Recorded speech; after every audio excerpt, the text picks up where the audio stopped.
अब जो कह रहे हैं बहुत समझने की बात है। जो अपवित्र बिस्कुट, डबल रोटी, बन, वो जो मोटा मोटा आता है, आओ नहीं आता है, वो इतना बड़ा मोटा आता है, उसमें लाल लाल ऐसे लगे होते हैं। कब बना, कैसे लोगों के द्वारा बना, क्या विचारधारा से बना, कितने दिन से वो बना रखा है। अगर शाम की रोटी सुबह दी जाए ना तो अभी हो जाएगा कि हम नहीं खाएंगे, बासी है। और 10 दिन महीना भर का बना वो बंद क्या कहते हैं, नहीं 10-15 दिन की तो होती होंगी, 5-6 दिन 10 दिन की वो डबल रोटी होती।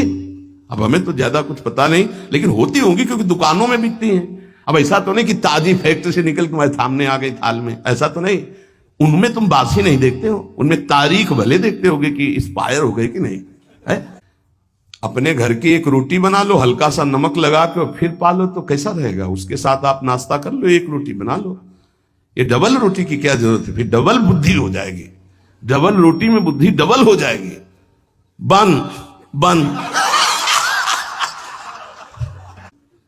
होटलों का भोजन, बिस्कुट, डबल रोटी, बन, प्याज लहसुन से बना हुआ भोजन।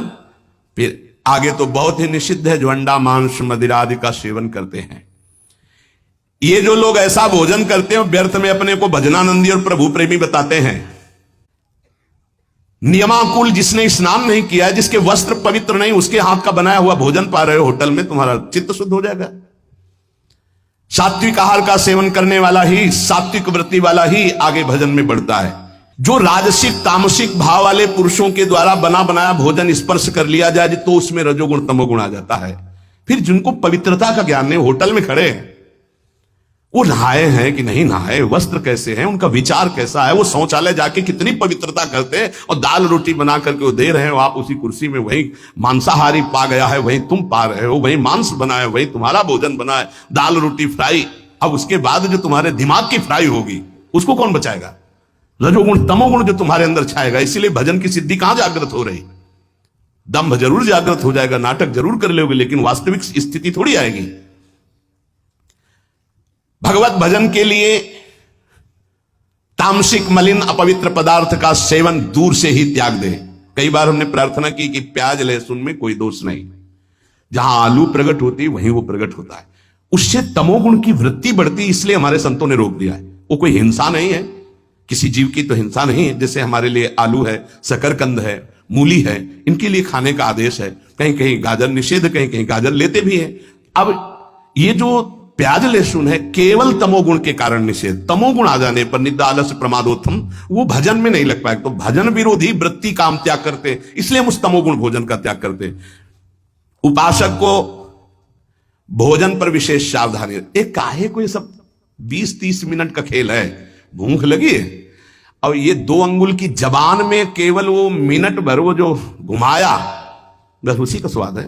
गले के नीचे गया और फिर तुरंत उगल दे तो देखने लायक नहीं। बढ़िया जूस पियो, अंगूर और अनार और मुसम्मी और सेव का, 2-4 घंटे में बदबूदार लवसंका बना के फेंक दिया। ये मशीन ऐसी गंदी है, केवल भजन बन जाए इसलिए। ये जो चाट चटोरापन है ना, कैसे भजन होगा भाई बताओ। स्वाद तो तुम ले रहे हो गोलगप्पा का, पानी पूरी कहते हैं क्या उसमें।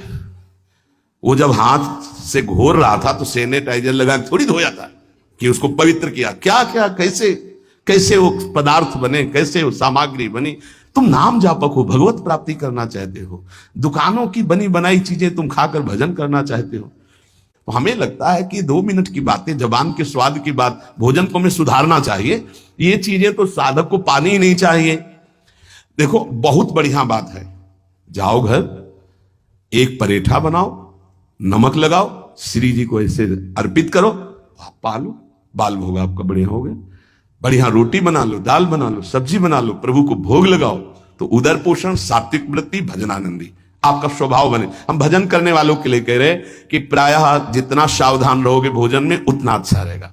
और ये भाई बार बार प्रार्थना करता हूं कि मनुष्य जीवन का कोई भरोसा नहीं, प्रत्येक श्वास खतरे में है। कौन सी श्वास आखिरी है ये पता नहीं। इस श्वास का सदुपयोग कर लो। एक भी श्वास नाम के सिवा बीतनी नहीं चाहिए खाली। एक एक श्वास में नाम जपते रहो। श्रवण किया नाम जप से सब कुछ प्राप्त हो जाएगा। नाम जप में रुचि बढ़ाने के लिए भोजन पवित्र रखो, शरीर पवित्र रखो, वाणी पवित्र रखो। जो वाणी से अश्लील शब्द बोलेंगे, नाम भगवान कैसे वाणी में चलेंगे, कैसे जिह्वा में